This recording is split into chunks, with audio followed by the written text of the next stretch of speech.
أحييكم بتحية الإسلام. السلام عليكم ورحمة الله تعالى وبركاته. عليكم السلام ورحمة الله تعالى وبركاته. طبتم وطاب سعيكم وممشاكم وتبوأتم من الجنة منزلا، اللهم آمين. أسأل الله تبارك وتعالى أن يبارك فيكم وأن يشرح صدوركم وأن يعلمكم ما ينفعكم وأن ينفعكم بما علمكم، إنه ولي ذلك والقادر عليه. Bismillahirrahmanirrahim. Beliau Syekh Taha Ramadan setelah tadi membaca salawat kepada Nabi Muhammad SAW dan membaca puji-pujian kepada Allah Subhanahu wa taala, mendoakan kita semua mudah-mudahan kita ini termasuk daripada penghuni surga yang sudah disiapkan surga untuk kita, dan semoga kita mendapatkan ilmu yang bermanfaat dari majelis yang diadakan pada malam hari ini. في هذا الحديث أصل عظيم من أصول الإسلام وأمر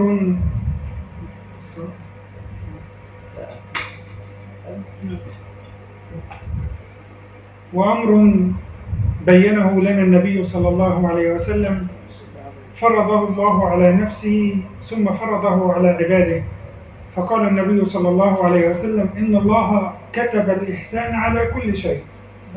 Di dalam hadis ini terdapat suatu ajaran yang sangat agung dalam ajaran Islam, di mana dalam hadis ini dijelaskan bahwasanya Allah telah menetapkan, mewajibkan sesuatu kepada dirinya sendiri, baru kemudian Allah Subhanahu wa taala mewajibkan atau menetapkan sesuatu itu kepada kita semua. فلو نظرنا إلى قول النبي صلى الله عليه وسلم إن الله كتب، لا بد أن نقف عند هذا اللفظ. ما معنى كتب هذا؟ Ketika kita melihat pada hadis ini lafadz kataba, Allah mengatakan hadis ini tertulis Allah innallah kataba. Kita harus memahami kenapa kemudian menggunakan redaksi demikian. الكتابة هذه عند معظم علماء المسلمين بمعنى الفرض. Al-kitabah maksud dalam hadis ini maknanya adalah memfardukan, mewajibkan. قال الله تبارك وتعالى إن الصلاة كانت على المؤمنين كتابا مفروضا. Seperti dalam firman Allah Subhanahu wa taala, sesungguhnya salat bagi orang mukmin itu adalah kewajiban yang sudah ditetapkan. وقال أيضا سبحانه وتعالى كتب الله لا أغلبن أنا ورسلي. هذه آية أيضا كتب أي فرض الله وأوجب. Dalam ayat yang lain Allah Subhanahu wa taala juga menjelaskan bahwasanya dalam ayat tersebut kataba maknanya adalah faradha, artinya mewajibkan. وقال كتب عليكم الصيام كما كتب على الذين من قبلكم. Dan Allah juga mengatakan diwajibkan, kutiba, diwajibkan atasmu berpuasa sebagaimana diwajibkan atas kaum-kaum sebelum kamu. ولكن الكتابة عندنا تنقسم إلى قسمين. Tetapi kitabah atau kewajiban dalam yang kita pelajari di sini terbagi menjadi dua hal. كتابة قدرية أي في الأزل كتبها الله وفرضها على نفسه. Yang pertama adalah kitabah azaliyah, kitabah atau penetapan yang bangsa azali yang sudah ditetapkan oleh Allah kepada dirinya. مثل أن الله تبارك وتعالى خلق السماوات وخلق الأرض خلق الإنسان خلق الموت خلق الحياة، كل هذه أشياء قدرية في الأزل كتبها الله على نفسه. Sebagaimana contoh misalkan Allah telah menetapkan bahwasanya Allah akan menciptakan langit, Allah akan menciptakan bumi, dan semua hal yang ada di alam ini, hal semua ini sudah ditetapkan oleh Allah dulu. والكتابة القدرية هذه هي التي تقع لا محالة، لا دخل للإنسان فيها. فالنفس هذا الذي يخرج ويدخل منك هذا كتابة قدرية لا دخل لك فيه. دقات القلب، هذا إغماض العينين بالرمش، هذا كل هذه أمور قدرية لا دخل لك فيها. Kitabah atau ketetapan Allah yang sudah tertetap dalam qadarnya ini semuanya adalah atas kehendak Allah Subhanahu wa taala. Kita sebagai manusia tidak ada intervensi sama sekali. Yang terjadi dalam detak jantung kita, ini kita tidak bisa mengaturnya. Kedipan mata kita, ini kita tidak bisa mengaturnya, dan ini semua sudah qadar, ketetapan dari Allah Subhanahu wa taala. ثم هناك كتابة شرعية، والكتابة الشرعية هذه هي التي للإنسان دخل فيها، أي مثل الصلاة التي كتبها الله على عباده، والصيام التي كتبها الله على أو الذي فرضه الله على عباده، كل هذه كتابة شرعية للإنسان دخل فيها. Yang kedua adalah kitabah, kewajiban yang kemudian ada intervensi manusia di dalamnya. Semisal ketika Allah mewajibkan kepada kita misalkan salat, puasa dan lain-lain, ini semua ada intervensi manusia. Artinya manusia boleh punya keinginan bisa mengerjakan ataupun tidak mengerjakannya. الكتابة القدرية لا تخضع تحت الثواب والعقاب، يعني لا نحاسب عليها الإنسان بالثواب ولا بالعقاب. Ketetapan Allah yang sudah qadar tadi, yang awal, yang sudah ditetapkan di masa yang azal tadi, itu tidak ada thawab, tidak ada pahala ataupun iqab, tidak ada siksaannya.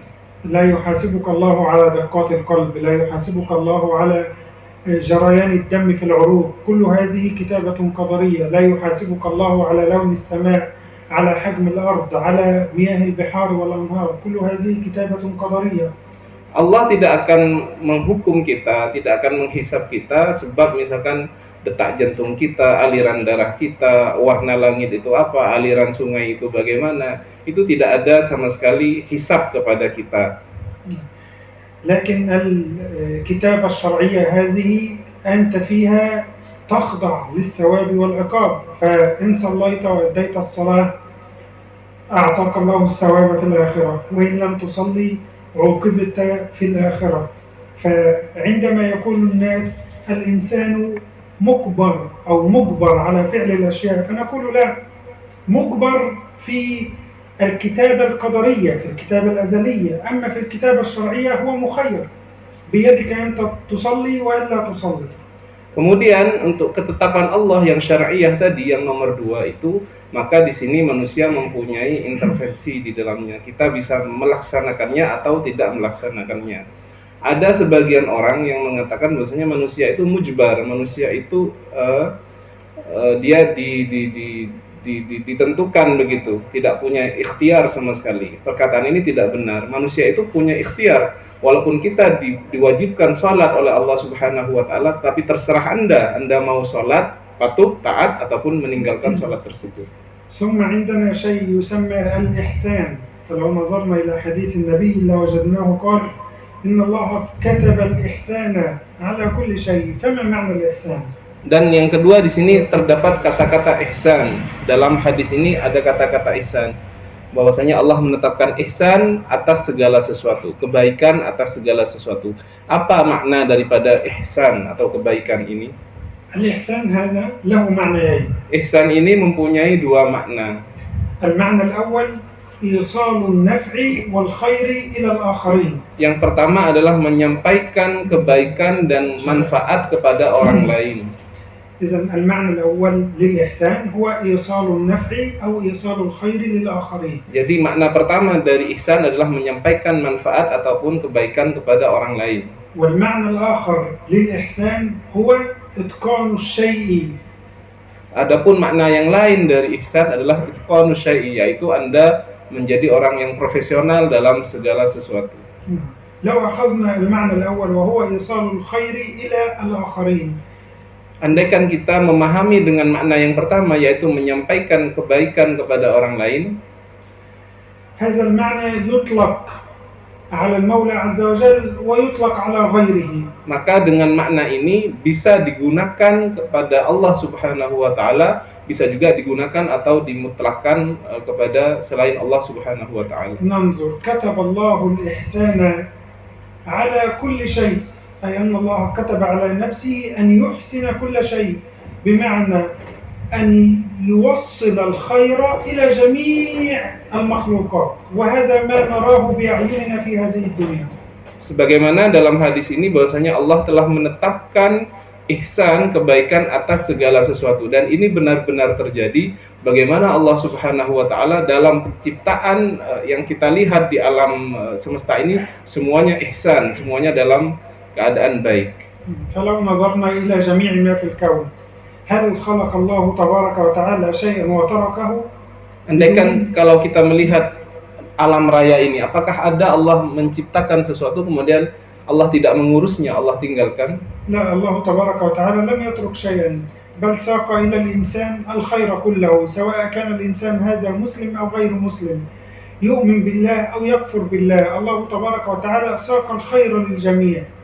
Kita melihat Allah tidak meninggalkan sesuatu apapun, bahkan Allah Subhanahu wa taala menggiring kebaikan untuk manusia, dan kebaikan itu manfaatnya bagi seluruh umat manusia.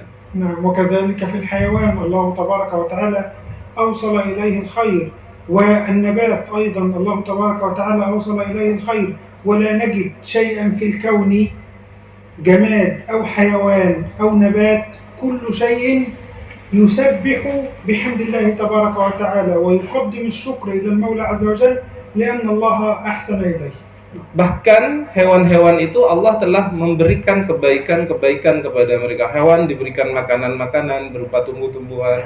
Bahkan tidak ada di alam raya ini, baik itu berupa hewan ataupun dia berupa sesuatu yang mati, batu-batuan dan lain-lain, kecuali dia bertasbih kepada Allah Subhanahu wa taala disebabkan ihsan atau kebaikan yang sudah diberikan oleh Allah Subhanahu wa taala tadi. نعم. أيضا الإحسان لو نسب إلى العبد، هل يجوز أن ينسب هذا الإحسان بمعنى إيصال النفع إلى الآخرين للإنسان؟ نعم. أنا عندما أقدم لك شيئا فهذا إحسان مني إليك، وهذا أمر من الله إلي، حينما قال الله وأحسنوا إن الله يحب المحسنين. Kemudian apakah boleh kemudian apabila manusia itu memberikan gelar kepada dirinya dengan ihsan, perbuatan yang baik? Boleh-boleh saja, sebagaimana misalkan saya ketika berbuat baik kepada kalian, saya telah berlaku ihsan kepada kalian, sebagaimana firman Allah Subhanahu wa taala, wa ahsinu, dan hendaklah kamu berbuat baik kepada orang lain. ثم النوع الثاني أو المعنى الثاني للإحسان وهو فعل الشيء وإتقانه. Adapun makna yang kedua dari ihsan adalah mengerjakan sesuatu dengan profesional. أيضا هذا المعنى يجوز أن ينسب إلى المولى عز وجل ويجوز أن ينسب إلى العباد. Juga makna kedua daripada makna ihsan ini bisa kita nisbahkan kepada Allah Subhanahu wa taala dan bisa kita nisbahkan kepada manusia. لو نسبنا هذا المعنى إلى المولى عز وجل، الإحسان بمعنى خلق الشيء وإتقانه، أو بمعنى فعل الشيء على أجمل ما يكون وإتقانه إتقانا جيدا. Kalau kita nisbahkan makna ihsan yang pertama ini kepada Allah Subhanahu wa taala, makna ihsan dengan makna mengerjakan dengan profesional tadi, berarti Allah Subhanahu wa taala ketika menciptakan sesuatu, menciptakan dengan benar-benar bagus, dengan benar-benar indah, dengan benar-benar tidak ada tandingannya. فالله تبارك وتعالى ما خلق شيئا إلا وجمله وحسنه وأحسن فيه كل شيء، فقال سبحانه وتعالى خلق 7 سماوات طباقا ما ترى في خلق الرحمن من تفاوت، أي ما ترى في خلق الرحمن من اختلاف واضطراب بل كله حسن. Kalau kita melihat daripada firman Allah Subhanahu wa taala, bahwasanya Allah Subhanahu wa taala misalkan menciptakan langit-langit dengan 7 tingkat, dan kita melihat di sini bahwasanya Allah menciptakan dengan langit-langit dan segala sesuatu ini dengan tidak ada ittirab, antara satu dengan yang lain berkesesuaian, antara satu dengan lainnya itu tidak ada pertentangan, artinya semua dalam puncak keindahannya, dengan puncak kebagusannya. فقال سبحانه وتعالى الذي أحسن كل شيء خلقه وبدأ خلق الإنسان من طين. Sebagaimana firman Allah Subhanahu wa taala, bahwasanya Allah Subhanahu wa taala الذي أحسن كل شيء خلقه yang telah memperbagus setiap sesuatu yang telah diciptakan oleh Allah Subhanahu wa taala dan telah menciptakan manusia dari tanah. فلو نظرنا إلى الإنسان، كل إنسان يبحث في نفسه أين الخطأ. Kalau kita melihat manusia itu sering melihat dalam dirinya di mana kesalahannya, di mana وأين الإعوجاج الموجود في الإنسان. di mana terdapat kemiringan-kemiringan atau kesalahan-kesalahan yang ada dalam manusia. قال الله تبارك وتعالى لم نجعل له عينين ولسانا وشفتين وهديناه النجدين. يعني الله تبارك وتعالى خلق للإنسان العينين واللسان ثم جعل له ما يداري أو ما يحمي الفم بالشفتين هذه. Sebagaimana dalam firman Allah, bagaimana Allah telah menciptakan bagi manusia itu dua mata, kemudian mulut, sehingga dengan mulut itu kemudian manusia bisa berbicara dan lain-lain. يعني أنهى الله تبارك وتعالى هذه العلاقة وقال ما ترى في خلق الرحمن من تفاوت حتى إنك أيها الإنسان لو نظرت إلى نفسك لو نظرت إلى الكون وتريد أن تبحث عن عيب في خلق الله لا تجد. Sebagaimana dalam firman Allah tadi dijelaskan bahwasanya Allah ketika menciptakan sesuatu itu tidak ada sesuatu tafawut, pertentangan, sesuatu yang kemudian jelek begitu. Bahkan kita kalau ingin mencari aib, cacat dari ciptaan Allah itu pasti kita tidak akan menemukannya. ولذلك قال الله فارجع البصر هل ترى من فطور يعني ارجع ورد بصرك إلى السماء هل ترى فيها من عيب هل ترى فيها من اختلاف فإنك إن نظرت إلى السماء أو نظرت إلى أي شيء خلقه الله لن تجد فيه عيبا. Sebagaimana dalam firman Allah, cobalah kamu melihat kepada langit. Apakah kamu melihat kekurangan-kekurangan yang ada dalam langit itu? Jadi, lihatlah langit itu, tidak ada, kita tidak menemukan kekurangan dari ciptaan Allah, segala sesuatu apapun. الإنسان لا يرى العيب من أول مرة. Manusia tidak bisa melihat aib pertama kali. فلو أنني دخلت إلى هذا المكان ونظرت هكذا لا أجد عيبا. Ketika saya pertama kali masuk ke tempat ini dan saya melihat sekali pandangan, saya tidak akan mendapatkan aib, cacat di tempat ini. ولكن لو نظرت مرة ثانية وثالثة ورابعة وغير ذلك حتما سيجد عيبا. Andaikan saya melihat yang kedua kalinya, ketiga kalinya, keempat kalinya, pasti saya akan mendapatkan aib atau cacat itu. ولذلك قال الله ثم ارجع البصر كرتين ينقلب إليك البصر خاسئا وهو حسير أي رد البصر مرة ثانية وثالثة ورابعة لن تجد عيبا لأن الخالق سبحانه وتعالى أحسن كل شيء خلقه. Makanya dalam firman Allah tadi disebutkan, maka coba lihat lagi, kedua kalinya, ketiga kalinya, apakah kamu melihat dalam ciptaan-ciptaan Allah itu terdapat aib atau kekurangan-kekurangan, maka kamu tidak akan mendapatkan hal itu. هذا هو التعريف الثاني للإحسان. عندما قلنا الإحسان هو فعل الشيء وإتقانه وقلنا هذا يجوز نسبته إلى المولى عز وجل. Maka ini adalah makna ihsan dengan makna yang kedua, dengan makna profesionalitas tadi, mengerjakan sesuatu dengan profesional, dan boleh makna yang kedua ini dinisbahkan kepada Allah Subhanahu wa taala. ولو جعلنا هذا المعنى خاصا بالإنسان فما يكون معناه؟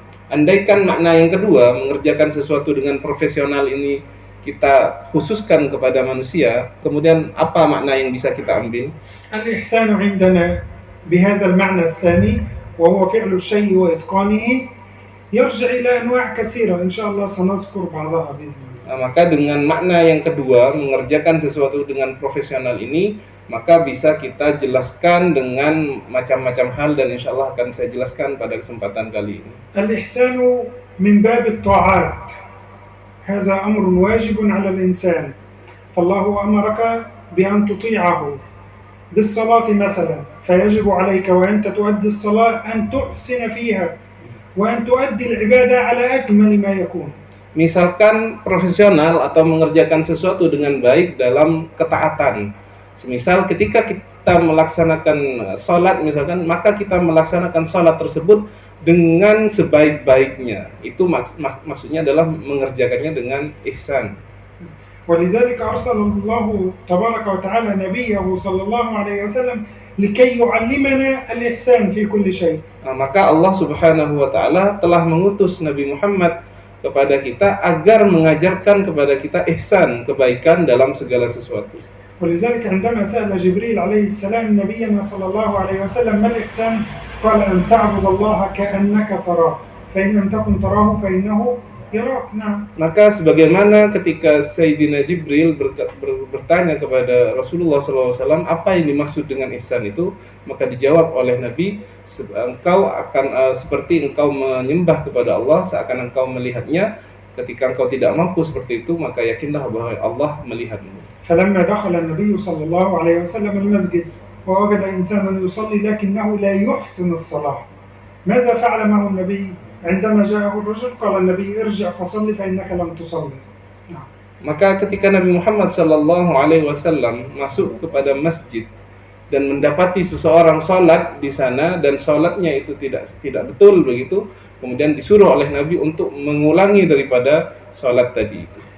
فعاد الرجل وصلى فرأى النبي صلى الله عليه وسلم أن هذا الرجل نعم أدى الصلاة لكنه لم يحسن فيها، ولذلك أمره النبي أن يعيد الصلاة مرة ثانية ومرة ثالثة، حتى جاء الرجل وقال والذي بعثك بالحق يا رسول الله لا أريد غير ذلك، يعني أنا لا أستطيع أن أصلي إلا بهذه الطريقة، فعلمه النبي كيف يحسن الصلاة.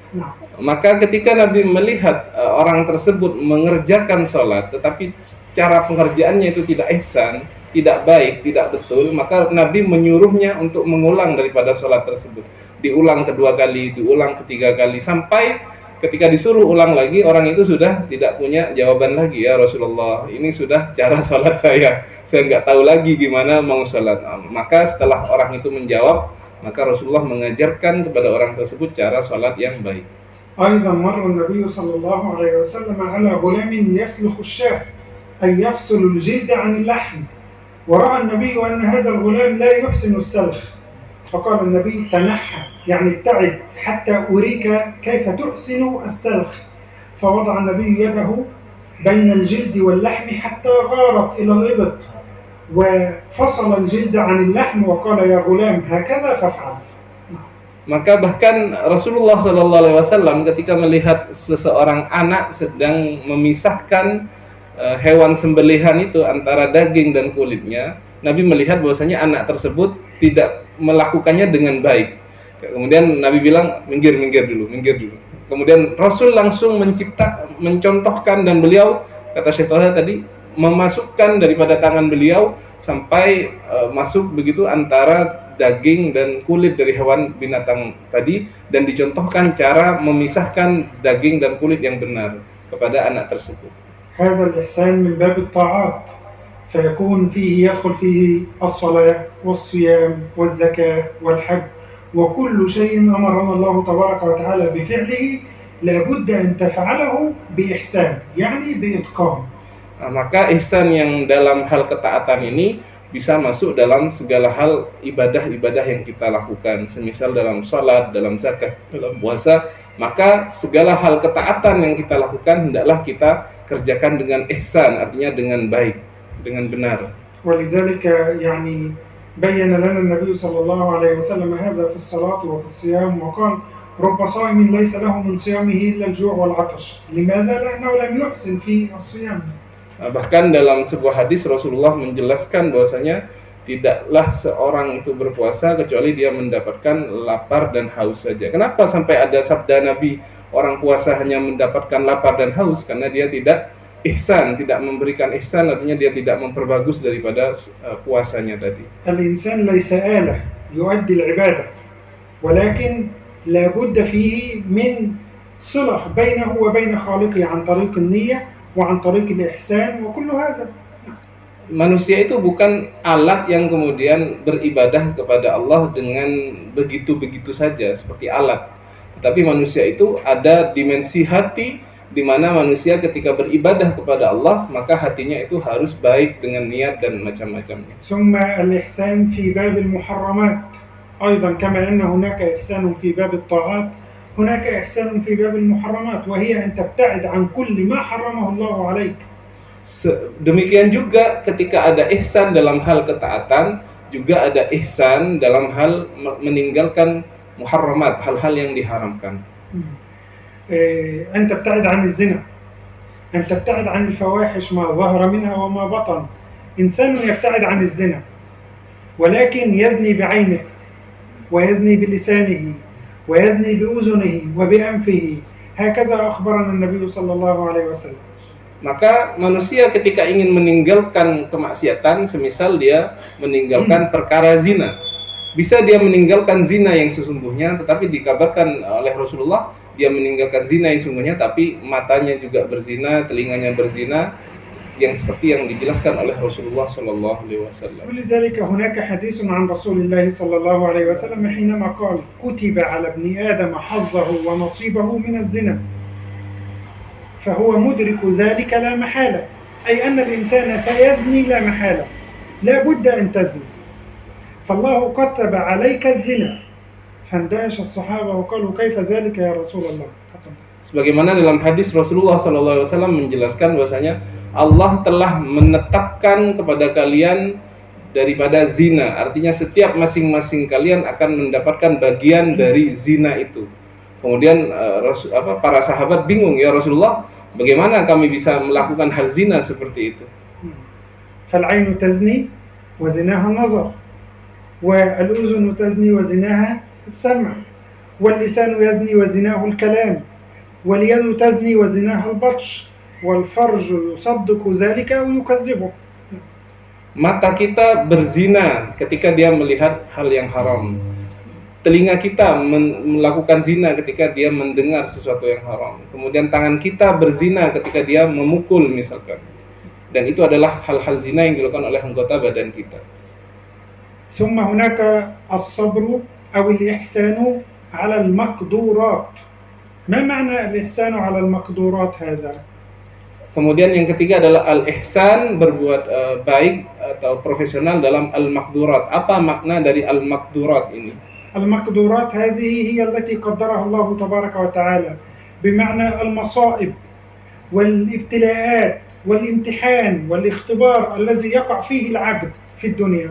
Al-maqdurat yang saya maksud di sini adalah segala hal musibah, segala hal cabaran-cabaran yang telah ditetapkan oleh Allah Subhanahu wa taala kepada manusia. يجب عليك أن تحسن في هذه المقدورات، بمعنى إذا نزلت بك مصيبة أو نزل بك ابتلاء أو اختبار عليك أن ترضى بالظاهر وبالباطن، إياك والسخط على قضاء الله تبارك وتعالى والاعتراض على قضاء الله. نعم. Artinya ketika kita diberikan oleh Allah Subhanahu wa taala musibah, maka kita harus ihsan. Artinya kita harus menerima musibah itu zahir dan batin. Artinya maksudnya bagaimana? Kita jangan sampai menerima musibah kepada Allah dalam keadaan tidak rela, dalam keadaan marah dan menentang kepada Allah Subhanahu wa taala. نحن نظن أن الإحسان في الطاعات والبعد عن المحرمات فقط، لا، الإحسان في المقدورات هذا شيء عظيم في الدين الإسلامي، ولذلك كان الأجر والثواب كبير جدا. Kita hanya sering menyangka bahwasanya kita harus ihsan dalam hal melaksanakan ketaatan dan meninggalkan hal-hal yang diharamkan oleh Allah Subhanahu wa taala. Padahal ihsan dalam kita menerima takdir-takdir musibah-musibah daripada Allah Subhanahu wa taala ini termasuk hal yang besar dan mendapatkan pahala yang besar daripada Allah Subhanahu wa taala. النبي صلى الله عليه وسلم عندما بين أن أكثر الأنبياء وأكثر الناس قربا من الله تبارك وتعالى هم الذين يتعرضون للابتلاء وهم الذين يتعرضون للمصائب. لماذا؟ لقربهم من الله تبارك وتعالى.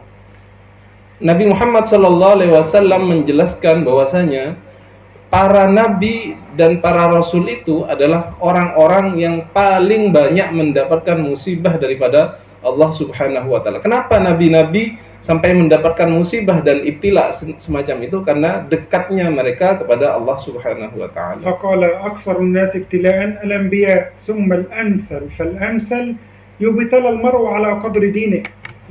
Maka sebagaimana hadis yang disabdakan oleh Rasulullah, paling banyak mendapat ibtila dari umatku adalah yang paling mendapatkan ibtila dari Allah adalah para nabi. Kemudian orang yang semacam itu, kemudian orang yang semacam itu. ولذلك لم يخلو وقت للنبي صلى الله عليه وسلم إلا وفيه ابتلاء وفيه مصيبة، فصبر النبي فأعطاه الله تبارك وتعالى ما لم يعطي أحدا من العالمين. Maka Nabi Muhammad SAW dalam setiap kehidupan beliau pasti mendapatkan ujian-ujian daripada Allah Subhanahu wa taala. Sebab dari ujian ini beliau mendapatkan pahala yang besar daripada Allah Subhanahu wa taala. ثم هناك الإحسان مع الآخرين، بمعنى الإحسان في المعاملة بين الناس. Kemudian ada juga ihsan, berbuat baik kepada orang lain. Maksudnya apa ihsan yang demikian ini adalah ihsan ketika kita bermuamalah, berhubungan dengan orang lain. فلو نظرنا إلى من يحتاج منا إلى الإحسان أقرب الناس يحتاج منا إلى الإحسان الوالدين. نعم. Kalau kita mencari siapa orang yang paling pantas untuk kita berbuat baik kepadanya, maka jawabannya adalah yang paling pantas menerima kebaikan kita adalah kedua orang tua kita. ثم الزوجة والأولاد. Kemudian istri dan anak-anak kita. ولذلك يقول النبي صلى الله عليه وسلم خيركم لأهله وأنا خيركم لأهلي. Maka Nabi Muhammad SAW bersabda, paling baiknya kamu sekalian adalah paling baiknya kamu kepada keluarga kamu, dan saya adalah paling baiknya terhadap keluarga saya. من الذنب العظيم أن تحسن إلى الآخرين وتنسى الإحسان إلى الوالدين والزوجة والأولاد، فالآخرين يرون منك كل خير وأهل بيتك يرون منك كل شر. Maka termasuk dosa besar ketika Anda bisa berbuat baik kepada orang lain, tapi Anda lupa untuk berbuat baik kepada keluarga Anda, kepada istri Anda, kepada orang tua Anda. Maka perbuatan Anda tadi itu, Anda dilihat baik oleh orang lain, tetapi Anda dinilai jelek oleh keluarga Anda sendiri. لا فرق بين أن يكون الوالدين مسلمين أو كافرين، لا بد من الإحسان إليهم. Baik orang tua Anda itu kafir ataupun muslim, non-muslim ataupun muslim, maka tetap wajib Anda berbuat baik kepada mereka. إبراهيم عليه السلام حينما كان يجادل أباه فيقول يا أبتي لم تعبد ما لا يسمع ولا يبصر يا أبت لا تعبد الشيطان يا أبت إني أخاف أن يمسك عذاب من الرحمن يا أبت انظروا إلى الأدب مع أبيه حتى وإن كان مشركا. Sebagaimana kita lihat bagaimana Nabi Allah Ibrahim ketika bermujadalah dengan kedua orang tuanya, beliau menggunakan kata-kata yang penuh dengan adab, penuh dengan kesopanan, walaupun orang tuanya itu kafir musyrik kepada Allah, tetapi lihat bagaimana Nabi Ibrahim menggunakan kata-kata yang baik, menyapa dengan baik, memberikan sapaan yang baik, ya abati, kepada orang tuanya. ثم هناك الأدب مع الوالدين كما كان مع إبراهيم عليه السلام وأبيه، هناك مع الأم هذه السيدة أسماء بنت أبي بكر الصديق، كانت أمها مشركة فتزوج أبو بكر الصديق امرأة مسلمة وهي أم رومان، فجاءت هذه المرأة المشركة إلى ابنتها السيدة أسماء، فالسيدة أسماء تعلم أن هذه المرأة مشركة مع أنها أمها، فتركتها وذهبت إلى النبي صلى الله عليه وسلم وقالت يا رسول الله إن أمي أتتني وهي راغبة أي وهي مشركة أفأصل أمي يعني أحسن إليها؟ فقال النبي صلى الله عليه وسلم نعم صلي أمك يعني أحسني إليها. Sebagaimana yang terjadi kepada sahabat Asma bin Abu Bakar, beliau ini mempunyai ibu yang kemudian termasuk orang yang musyrik, bukan orang muslim. Kemudian Asma ini kemudian bertanya kepada Rasulullah SAW, ya Rasulullah, apakah saya harus berbuat baik kepada ibu saya yang musyrik tadi? Kemudian Rasulullah menjawab, ya, kamu harus tetap berbuat baik kepada ibumu walaupun dia musyrik. Nah, أنا أكره الذنب ولا أكره الشخص، فلو أن إنسانا فعل ذنبا أنا أكره هذا الذنب لأنه أخطأ في حق الله تبارك وتعالى، ولا أكره هذا الشخص، أنا أدعوه إلى الإسلام بلطف وأدعوه إلى التوبة بلطف، هكذا قال الله تبارك وتعالى.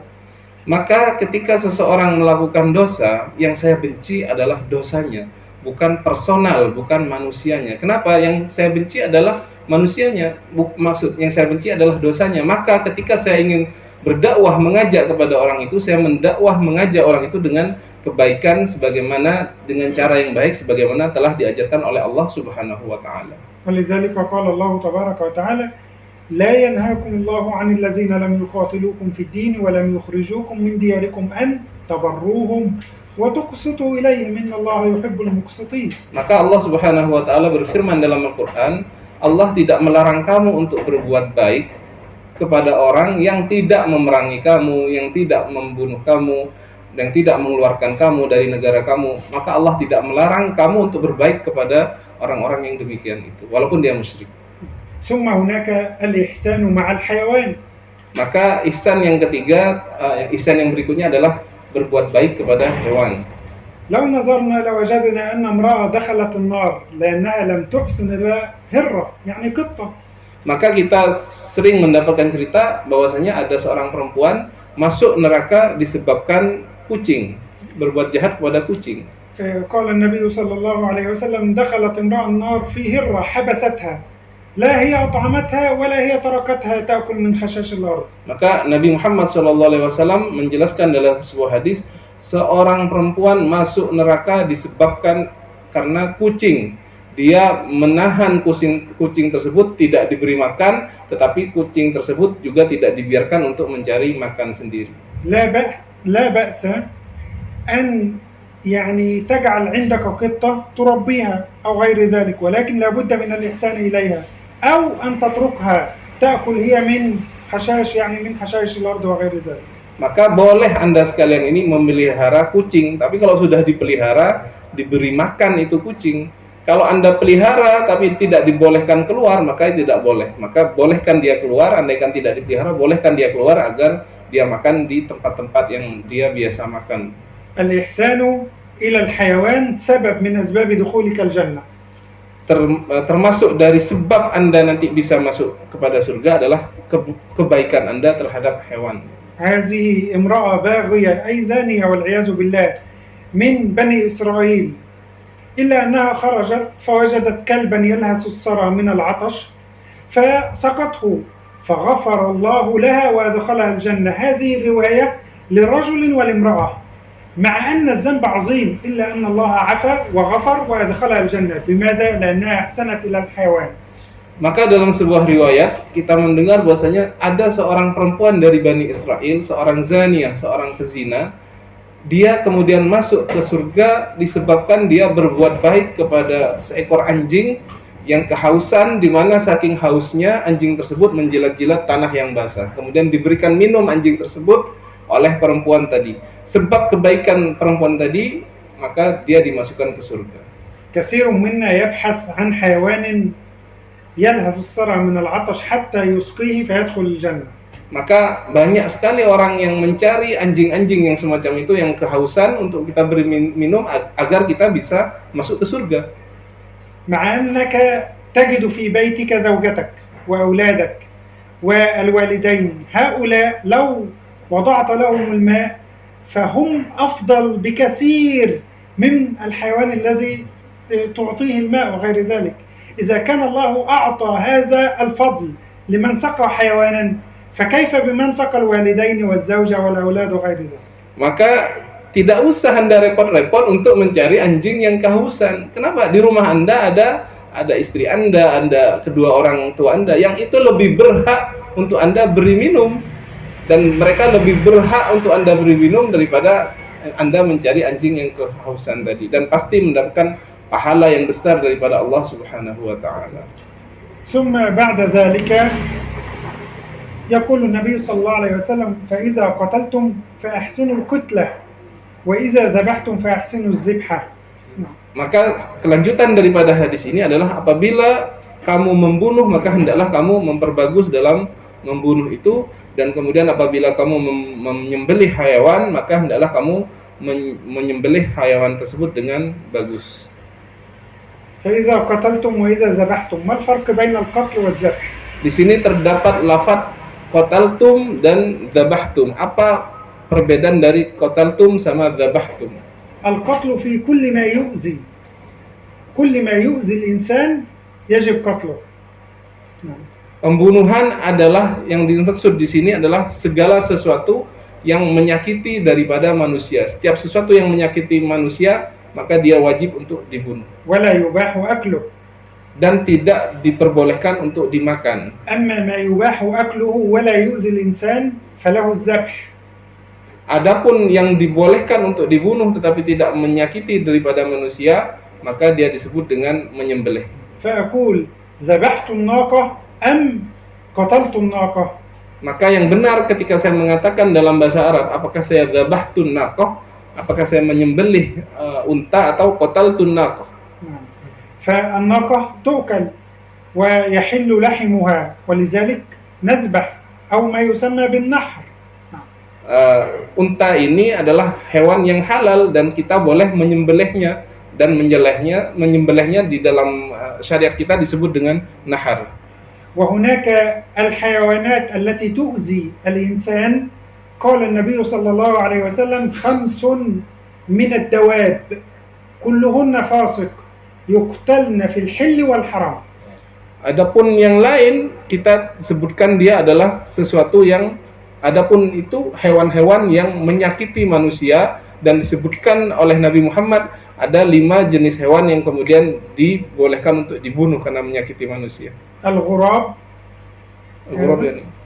طائر طائر هذا يؤذي الإنسان. Seperti burung buas seperti burung raja wali dan semacamnya. أيضا والحدأة Yani, أيضا طائر أيضا ولكنه يتغذى على النجاسات.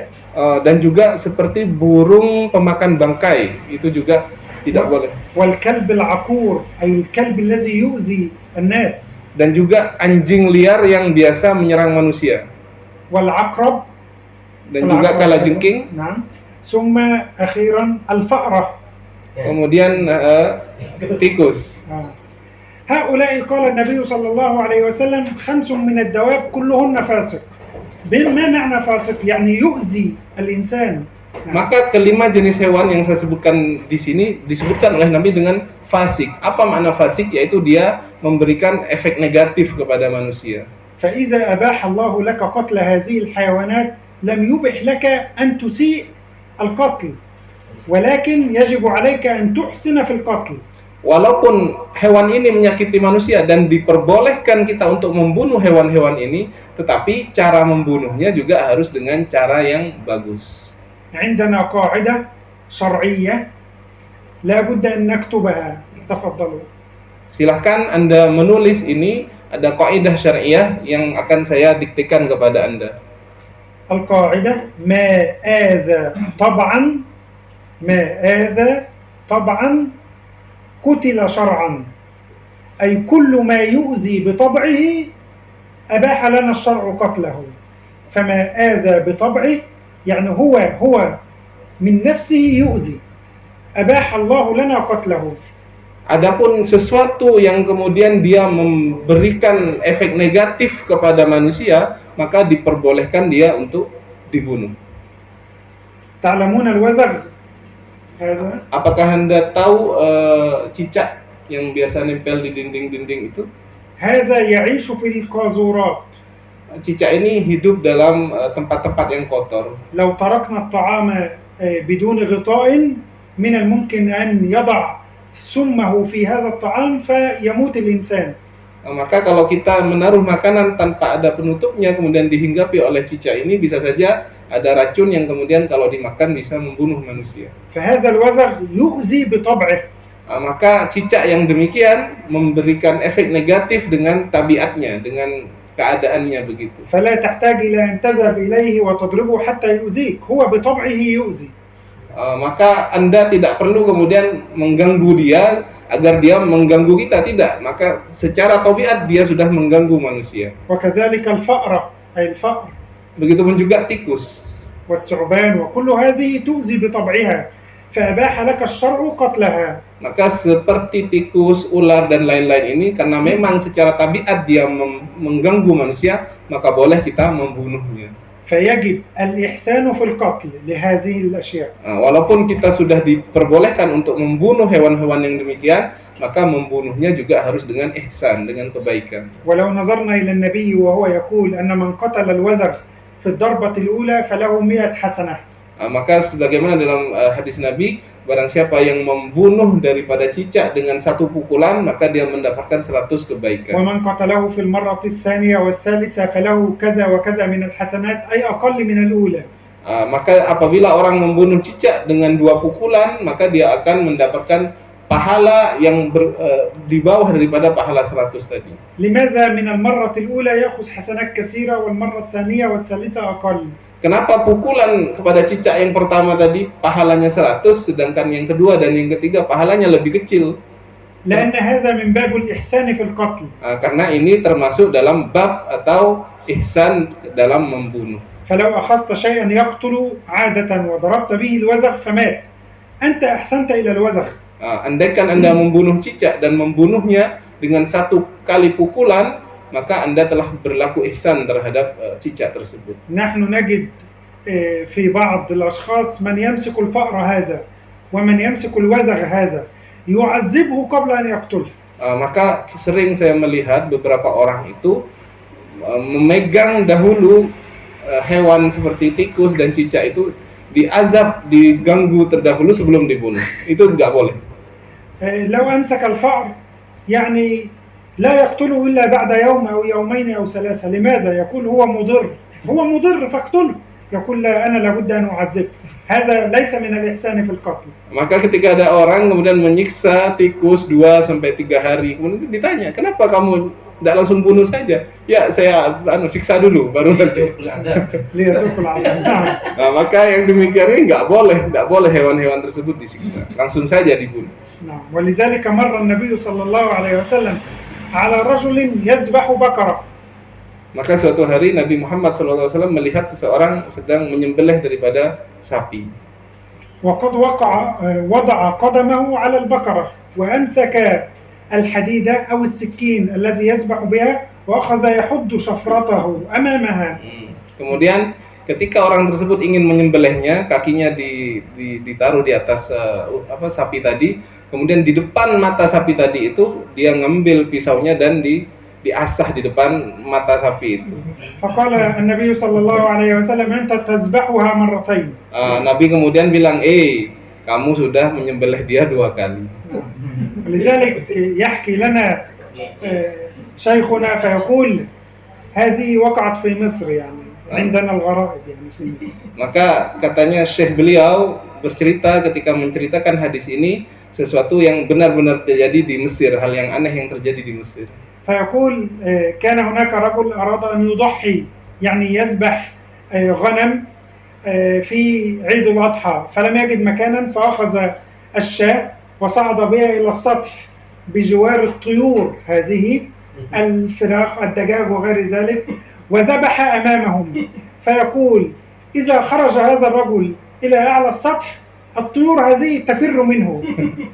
Jadi ada sebuah cerita di mana di Mesir ketika Idul Adha ada orang ingin menyembelih kambing. Ketika dia ingin menyembelih, gak melihat tempat, dia tidak nemu tempat di bawah. Akhirnya dia pergi ke puncak daripada bangunan yang ada di Mesir itu, di atap rumah yang ada di Mesir. Di atap rumah yang ada di Mesir itu biasanya orang-orang memelihara burung-burung merpati itu. Kemudian dia sembelih di sana di hadapan burung-burung merpati yang ada di atas rumahnya. Sejak saat itu, ketika dia menyembelih itu, ketika dia naik ke atap rumahnya, merpati-merpati itu langsung pergi.